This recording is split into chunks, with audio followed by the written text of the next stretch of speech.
네, 안녕하십니까. 토지스쿨 부소장 이우현입니다. 예, 오늘 이 영상에서는 토지 이용 계획 확인원을 살펴보려고 합니다.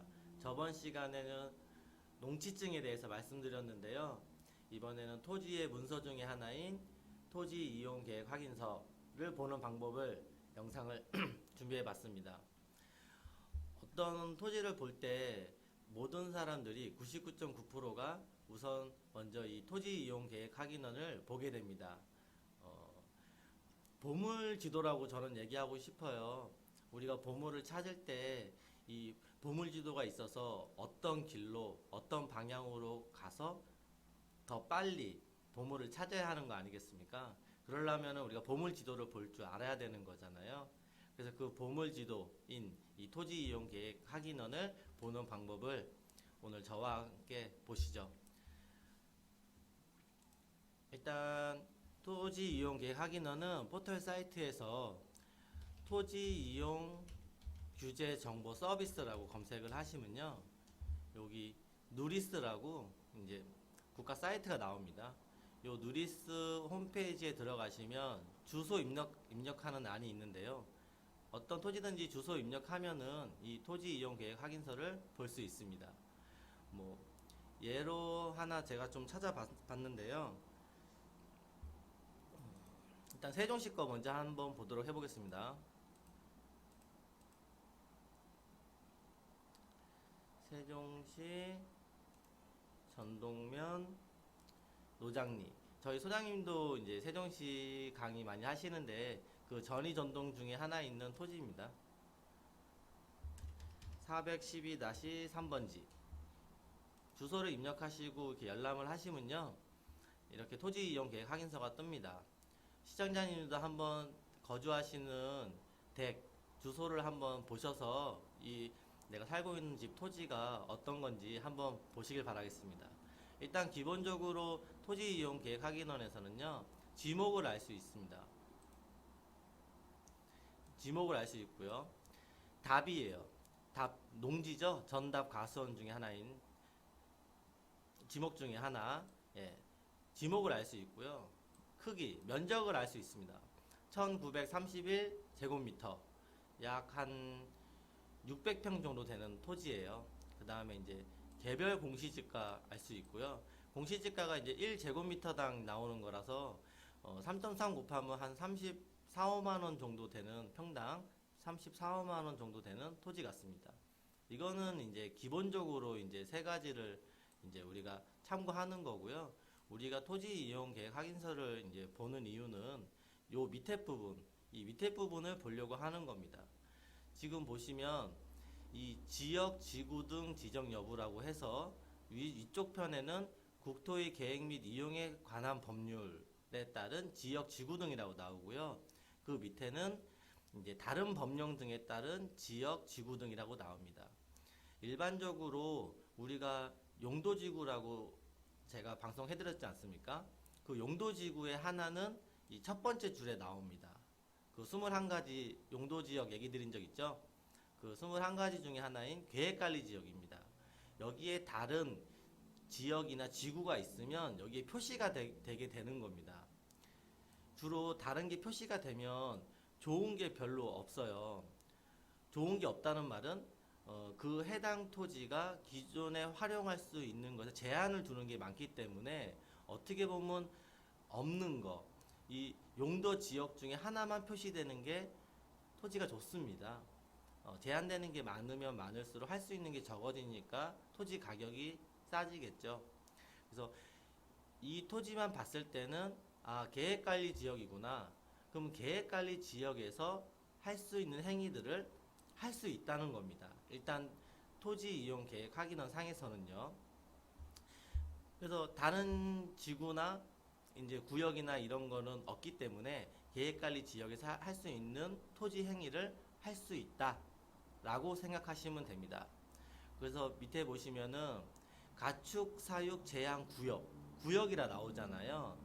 이 용도 지역에는 지역이 있고요. 쓰면서 얘기 드릴게요. 용도에는요, 첫 번째로 지역이 있고요. 두 번째로 지구가 있습니다. 세 번째는 구역이 있고요. 이렇게 세 개로 나누는데요. 여기서 우리가 좀 알아야 되는 게 지역은 토지에 대한 제한 사항을 나타냅니다. 그러니까 땅에 어떤 거를 할 수 있냐 없냐라는 걸 얘기하려면은 이 지역이 이제 결정하는 거고요. 그래서 이 토지는 계획관리 지역이라는 겁니다. 그다음에 지구라고 있습니다. 뭐 미관지구라든지 뭐 경관지구라든지 지구가 여러 가지가 있는데 이게 뭐 예를 들면 뭐 미관지구 이런 지구는 건축물에 대한 제한입니다. 어떤 건축물은 여긴 미관지구니까 뭐 더 이상 높게는 못 져. 뭐 이런 건축물에 대한 제한을 하는 게 지구고요. 이제 가장 마지막으로 구역이라 하는 거는 행위에 대한 쟁의입니다. 행위가 무슨 구역 이 뜻은 여기서는 이걸 못해, 여기서는 이걸 못해라고 이제 제한을 둔 것인데요. 그래서 어떻게 보면 구역이 가장 힘이 좀 세다라고 이제 생각하시면 되거든요.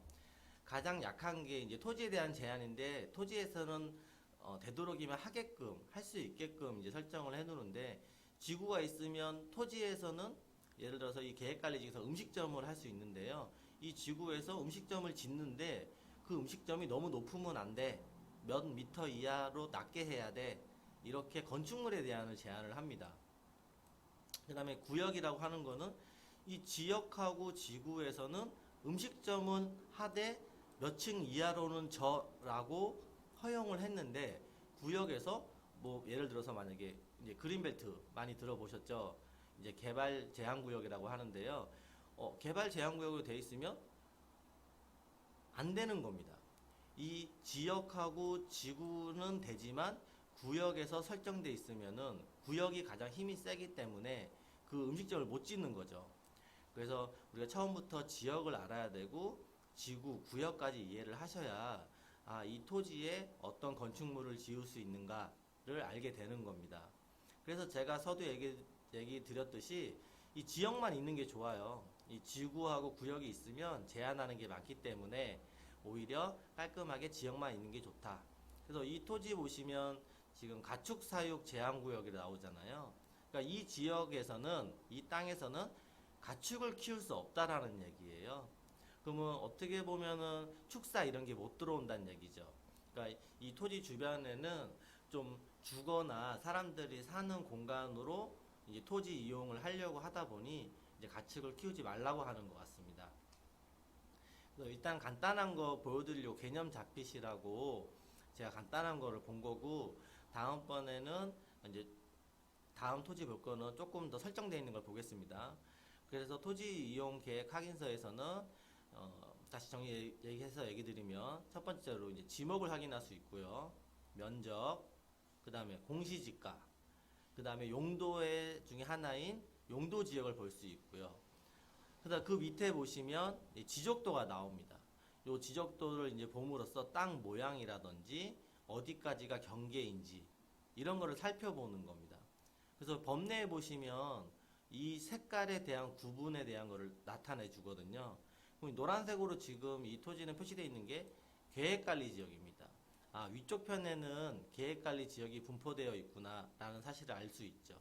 그래서 밑에 이제 색깔이 다른 거는 이제 보존관리 지역이라고 되어 있습니다. 천이라고 되어 있는데 아마 길 옆에 이제 천이 있나 보면 물 흐르는 데가. 그래서 하천구역도 같이 설정되어 있는 거고요. 아까 여기 있는 가축사육 제한구역이라고 표시되어 있는 거고요. 이렇게 되어 있습니다.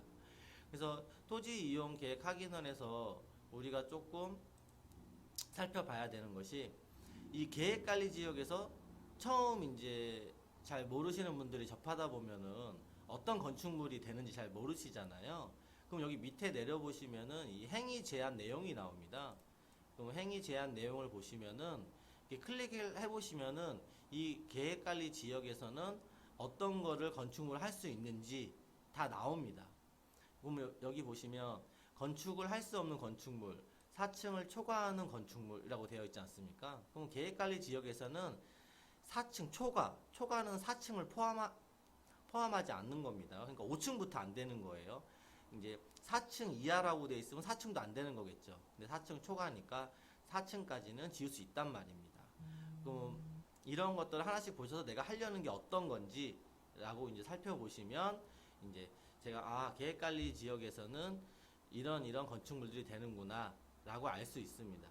근데 하나하나 다 살펴보기가 힘드니까 이제 그 지자체나 이런데 건축 사무소에서 문의하셔서 저 이거 하려는데 혹시 되는 겁니까? 이렇게 하시는 분들이 많죠. 그래서 기본적으로 이제 생각하시는 게 아셔야 되는 점이 계획관리 지역에서는 4층 이하의 건축물 그다음에 뭐 일종 근생 정도는 거의 다 할 수 있습니다. 그래서 좋은 토지예요. 계획관리 지역은. 그래서 지도상으로도 한번 보여드리면은 토지 이용계획 확인원에서 여기 보시면은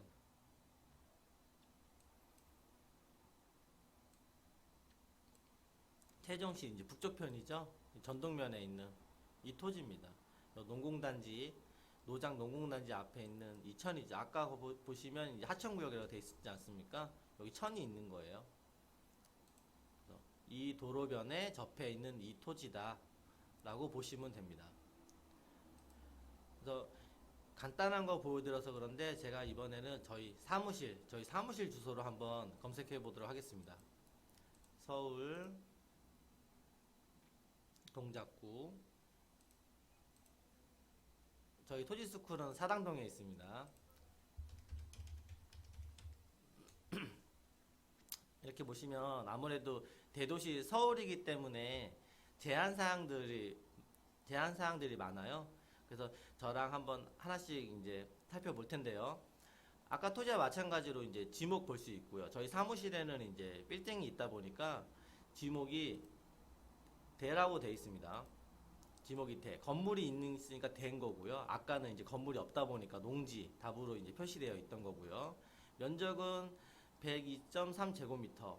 저희 이제 빌딩 건물이 이제 두 필지가 합쳐져 있는 건데요. 여기 이제 두 필지 합쳐져 있는 건데 제가 앞 토지를 이제 검색해 본 거거든요. 그러면 102.3제곱미터라고 얘기 돼 있는 거고 공시지가가 783만 원이에요. 그러면 평당 7321. 한 2천만 원도 넘는 토지네요. 공시지가만. 이제 실거래되는 금액은 1억 정도 되는 걸로 알고 있는데 이런 토지 갖고 있으면 얼마나 행복하겠습니까? 건물주분 부럽습니다. 예, 여기 보시면 아까 그 용도지역 중에 하나가 이제 나오는 거예요. 여기 보시면 도시지역에서 일반 상업지역입니다. 네, 상업지역. 그래서 상업지역만 있다면 상업지역에서 할 수 있는 모든 건축물들이 다 되는 건데 이게 하나씩 제한을 해놨습니다. 살펴보시면 중심 미관지구라고 해서요. 이제 건축선 3m를 지정해놨단 말이에요. 이게 어떤 말이냐? 이 미관지구라고 해서 저희 이 사무실, 이 빌딩 건물이 도로에 접해 있는 건데 만약에 높게 지면은 뒤쪽 건물이 이제 조망권 이런 게 가리지 않습니까? 그래서 이제 높이 제한을 이제 해놓는 거예요. 그래서 미관지구 이 사당동에는 어떻게 돼 있는지 세당동에는 어떻게 되는지 한번 확인을 해보셔야 됩니다. 그래서 지구 단위 구역이라 돼 있는 거는 이 사당동 이 사당역 일대를 이 지구 단위 구역이라고 설정을 해서 어떻게 이제 사당역 일대를 개발해야겠다라고 지자체에서 이제 계획을 해놓은 거죠. 그래서 이 계획 구역 안에 들어있는 토지구나 이렇게 생각을 하시면 되고요. 여기 광로 3류라고 돼 있습니다. 저희 사무실 앞에 8차선 왕복 8차선 되는 큰 도로가 있어요. 그래서 이 도로가 40에서 50m 정도 됩니다. 그래서 광로 3류라는 도로에 접해 있다는 말입니다. 시청자님 보시면은 도로가 이렇게 있다 보면은 토지가 이렇게 있어요. 근데 토지에 도로가 딱 이렇게 붙어 있다. 그럴 때 접함이라고 합니다. 접함. 근데 어떤 토지 보시면은 도로가 이렇게 있는데 토지가 안에 속해 있습니다. 이 부분이 속해 있지 않습니까? 이 속해 있는 거는 이 용어상에서 저촉이라고 합니다. 저촉. 그래서 혹시 토지를 보실 때 저촉이라고 되어 있는 앞에 도로가 있는데라고 하면 그 해당 토지가 일부 포함되어 있다라고 생각하시면 됩니다. 딱 붙어 있으면 접함이고요. 조금 포함되어 있으면 저촉이라는 거 기본적으로 좀 알아두면 좋은 내용입니다. 다시 밑에 보시면은 그래서 이제 이 지역하고 지구는 이렇게 설정되어 있는 거고 이제 법령이 틀린 거예요. 아까는 이제 국토의 계획 및 이용에 관한 법률에는 이런 행위 제한들이 있고 다른 법령 등에서 또 이제 제한을 할 수 있습니다. 그걸 밑에 이제 표시되는 건데 여기도 이제 서울 이제 역세권 한 사당역에 이제 있다 보니까 당연히 이제 축사가 없겠죠. 사람들이 많이 유동 인구도 많고 주택들도 많고 하니까요. 그래서 서울에 웬만한 데는 당연히 다 가축 사육 제한구역이라고 표시가 됩니다. 그러니까 축사가 안 된다는 말이죠. 보시면 그 다음에 건축 용도 기타 지역 가로 구역별 건축물 최고 높이 지정 구역 이게 뭐가 돼 있냐? 이 건축법에서는 어떤 이 사당역의 이 토지에 대해서 건물을 지을 때 최고 높이를 지정해 놨다는 말입니다. 상업지역에는 더 높게 용적률이 높기 때문에 빌딩도 10층, 20층 지을 수 있는데 여기는 높이를 지정해 놨기 때문에 상업지역에서 10층까지 지을 수 있다 하더라도 제한을 해 놓은 겁니다. 몇 층 이상은 하지 마라 라고 그런 의미로 아시면 되고요. 여기 보시면 또 대공방어 협조구역이라고 있습니다. 군사기지 및 군사시설 보호법에 관련된 이제 조례인 건데요. 여기 보시면 아마 이 위쪽 편으로 뭐 비행기가 지나가거나 주변에 이제 군사기지 시설이 있는 경우에 몇 킬로 안에는 이런 대공 방어를 협조해야 되는 구역이기 때문에 이제 군부대 시설에도 허락을 맡아야 되는 거죠. 그래서 이런 조약들이 있는 겁니다. 없는 게 가장 좋아요. 그래야 이제 원래 있는 상업지역에 할 수 있는 게 있는데 크게 이제 신경 쓰진 않아도 되지만 그래도 이렇게 있다는 게 뭐가 제한되는 게 있으니 별로 뭐 좋지는 않겠죠. 그래서 그 다음에 보시면 과밀 억제 권역이라고 과밀 억제 권역이라고 있는데 보시면 수도권 정비 계획법 이렇게 되어 있습니다. 그래서 서울, 인천, 경기 이 세 지역에는 이제 수도권이라고 해서 수도권 정비 계획법에 관련된 이제 권역이라고 설정되어 있는데요. 수도권 정비계획법에는 권역이 세 가지가 있습니다. 첫 번째로 이제 과밀 억제 권역이 있고요. 두 번째는 성장 관리 권역. 그 다음에 세 번째는 자연 보전 권역이라고 있습니다. 좀 적어드릴까요?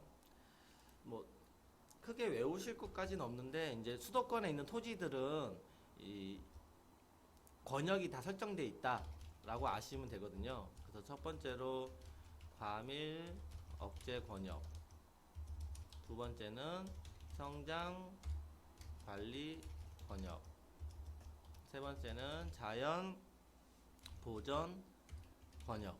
이렇게 세 가지 중에 한 개가 설정되어 있습니다. 그래서 서울 중심부하고 성남, 뭐 일산, 하남 이렇게 인구가 많은데 경기도 일부분에는 거의 이제 과밀 억제 권역이 설정되어 있고요. 그러니까 인구가 많다 보니까 인구가 더 모일 수 있는 이런 건물들은 이제 짓지 마라 이런 얘기거든요. 좀 어떻게 얘기 드리면 쉽게 얘기 드리면 이제 공장이라든지 큰 대규모 이제 회사 이런 거를 큰 공장을 지을 때는 과밀 억제 권역에서는 허가가 안 납니다. 그래서 인구가 더 모이게끔 되는 이런 시설물들이 안 되게끔 하려고 하는 지정해 놓은 겁니다. 그 외에 경기도에서는 이 성장 관리 권역이라고 설정되어 있는데요. 뭐 파주라던가 이런 데 보시면 그러면 성장을 시켜야 되는 권역 이런 이제 지역이란 얘기죠. 그래서 이제 파주 LCD, LG 필립스 있지 않습니까? 그것도 이제 다른 경기도에서는 과밀 억제 권역이라고 해서 이제 허가가 안 나는 거죠. 그래서 이제 파주에 LG 필립스가 들어갔는데 그래서 이 성장 관리 권역 중에 하나인 이제 파주 쪽에 들어간 겁니다. 그다음에 마지막에 이제 자연 보전 권역이라고 있는데 지도를 보면서 얘기 드리면 서울에 보면 한강이 있지 않습니까? 서울 시민들은 이제 한강에 수돗물을 이용하게 되는데요. 이 수돗물이 이제 한강이 모이게 되는 게 이 북한강하고 남한강, 이 남한강이 이제 합쳐져서 이제 한강이 돼서 인천 쪽으로 이제 쭉 가는 건데, 이 수돗물을 이용하기 때문에 수질 오염, 이 물의 관리를 잘 해야 됩니다. 그래서 물의 관리를 잘 해야 되는 이제 수도권에 있는 데가 이제 자연 보전 권역이라 설정되어 있습니다. 주로 이제 양평이나 가평, 그 다음에 여기 이제 하남시 일부분, 광주 윗부분 이런 데 있는 거죠. 그러니까 물을 수질을 오염시키지 않게 하려면 이제 대규모 공장이나 오폐수 나오는 이런 것들이 지어지면 안 되지 않습니까? 그렇기 때문에 어떻게 보면 양평이라든지 서울에서 동쪽에 있는 경기도는 크게 이제 그 일산이나 서울에서 서쪽에 있는 일산, 뭐 고양시 이런 데처럼 큰 지역이 없는 겁니다. 한 가지 보시면 이 북한강하고 이제 남한강 만나는데 이쪽에 보시면 이제 두물머리라고 있는데 혹시 아시나요? 두물머리 들어보셨나요? 두 개의 북한강, 남한강 두 개의 물이 만나는 곳이 이제 두물머리입니다. 그래서 여기 명칭이 이제 두물머리거든요. 그래서 얘기 드리다가 조금 다른 곳 했는데, 네, 자연 보전 권역은 이제 서울의 동쪽 일부분에 설정되어 있다라고 생각하시면 됩니다. 그래서 서울 경기에는 이 권역 중에 하나가 설정되어 있는 거고요. 그래서 권역을 조금 우리가, 그러니까 수도권에 계신 분들 알아야 되는 게, 한 가지 예를 들면은 이 과밀 억제 권역 안에 있는 지역에서 뭐 청약을 해서 아파트가 당첨이 되셨다. 그럼 몇 년, 5년 5년이 지나야 또 당첨, 이제 재당첨이 될 기회가 되는 겁니다. 만약에 과밀 억제 권역 안에서 85제곱미터, 이제 국민주택이라고 하죠. 그 85제곱미터 이하의 아파트를 당첨된 적이 있으시면은 또 이제 당첨이 제외되는 거죠. 그래서 과밀 억제 권역에는 뭐 85제곱미터 이하에 당첨됐으면은 5년 동안 안 되고, 뭐 이상이면은 3년 동안 안 되고, 이런 것들이 있습니다. 그 성장관리 권역에서는 이제 뭐 3년, 1년 이렇게 또 나눠지는데요. 참고사항으로 알아두시면 이제 뭐 청약이나 이런 거 하시는 분들은 이제 생각하면 좋죠. 그래서 이제 수도권 아니면 이 권역이 수도권 정비법에 대한 권역 설정되어 있지 않으니 지방분들은 신경 안 쓰셔도 되고요. 우리가 토지 이용 계획 확인을 알아보는 거니까 얘기 드리는 겁니다. 그래서 아까도 얘기 드렸듯이 밑에 보면 다 지적도가 있고요. 이 도로에 이제 붙어 있는, 여기 도로라고 써 있지 않습니까? 이 빌딩입니다. 저희 사무실이.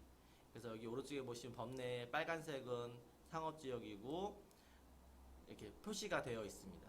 그러면 광로 3류 40에서 50, 이 도로 폭이 40에서 50 되어 있다라고 법내에 이제 나와 있는 거고요. 그리고 또 상업지역에서 할 수 있는 것들 클릭해 보시면 어떤 것들이 할 수 있나라고 이제 나와 있죠. 근데 나와 있는데 이 뒤에 아무것도 없다면은 이 상업지역에 할 수 있는 거를 다 할 수 있지만, 여기 보시면 이제 미관지구라던가 여기 대공방 협조구요. 그 다음에 여기 이제 건축 용도 기타 지역 이런 게 설정돼 있다 보니까 높이에 이제 제한을 받는 거죠. 그러면 지구도 보시면 뭐 경관지구, 미관지구, 뭐 최고 고도지구 여러 가지가 있습니다. 웬만한 건 다 이제 건축물에 제한을 하는 건데요.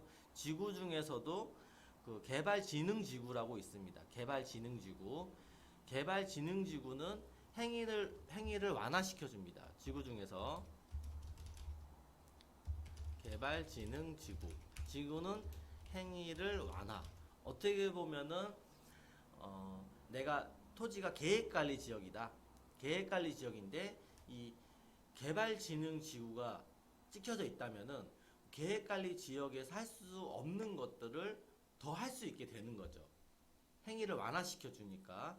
그래서 지구는 웬만하면 다 건축물에 대한 제한이 많은데 이 개발지능지구라고 되어 있으면 완화시켜 주니까 더 좋은 토지라고 생각하시면 됩니다. 개발지능지구에서도 뭐 주거지능지구, 산업유통지능지구 여러 가지가 있습니다. 그래서 어떤 목적에 따라 지구를 설정해 놓으니까 개발지능지구라고 되어 있으면 오히려 더 좋은 거니까 한번 이제 더 살펴보고 아시도록 하시고요. 지방에 보면은 이제 시골 이런 데 가시면은 칠학지구라고 있습니다. 칠학지구, 칠학. 이제 사람이 살고 모여 있는 곳을 이제 칠학지구라고 하는데요. 칠학지구는 이제 주거의 개념으로서 주거에 대한 개념으로 일반적으로 뭐 자연 녹지 지역이나 계획관리 지역, 생산관리 지역 이런 시골의 이제 마을인데 각 뭐 10호 이상 이제 마을 주민들이 살고 있는 마을이 있다면 이제 칠학지구라고 설정되어 있습니다. 그러면 칠학지구라 되어 있는 곳은 주거 지역의 영향을 받아서 행위가 또 많이 완화를 시켜줍니다. 만약에 자연녹지 같은 경우에는 건폐율이 20%인데 그 칠학지구라고 되어 있다라고 하면은 50에서 60%까지 건폐율이 높아집니다. 그래서 내가 어떤 토지를 봤는데 자연녹지다. 그래서 난 자연녹지가 20%만 건폐율이 되는 줄 알아서 건물을 이제 넓게 못 짓는 줄 알았는데 실학지구라 되어 있다. 그러면 더 많이 이제 건축물 넓게 지을 수 있는 거니까요. 좋다라고 생각하시면 됩니다. 그 다음에 이제 구역. 구역은 거의 웬만하면 다 이제 행에 대한 제한이 많다 보니까 좋은 게 별로 없습니다. 그래서 구역이 있으면 별로 안 좋구나라고 생각하시면 됩니다. 그래서 토지 이용 계획 확인원에서는 우리가 알아야 되는 게 이제 어떤 지역인지, 지구가 어떤 게 포함되어 있는지, 구역이 어떤 게 포함되어 있는지, 그러면 이 지구와 구역은 어떤 행위 제한을 하는지 이 점을 알아야 되거든요. 그래서 우리가 토지 이용 계획 확인원을 보는 겁니다. 이제 토지 이용 계획 확인은 아무것도 없는 게 가장 깔끔하다. 이제 이런 것들이 있으면 제한하는 거니까 토지에 영향을 미친다라고 생각하시면 됩니다. 어떻게 토지 이용 계획 확인은 오늘 얘기 드리려고 하는데 뭐 좀 이해가 되셨나요? 제가 이제 오프에서 이제 세미나나 강의할 때는 더 많은 예로 더 상세하게 알려드리는데 이제 유튜브 방송 찍다 보면은 이제 생각이 좀 안 나는 부분도 있고 제가 하고 싶은 말을 이제 놓치는 부분도 많이 있는 것 같습니다. 이제 방송 올리고 한번 제가 더 보게 되면은 그래서 더 열심히 알려드리려고 하는데 일단 토지를 볼 때 여러 가지 문서 중에서 토지 이용 계획 확인원을 어떻게 보는지 말씀드렸습니다. 다음번 시간에는 이제 뭐 등기부 등본이라든지 지적도 뭐 이런 것들 다른 이제 기타 문서들이 이제 보는 방법 그다음에 우리가 여기서 뭘 알아야 되는지를 설명드리도록 하겠습니다. 저희 토지스쿨 많이 찾아주시고요. 그러면 또 뵙도록 하겠습니다. 감사합니다.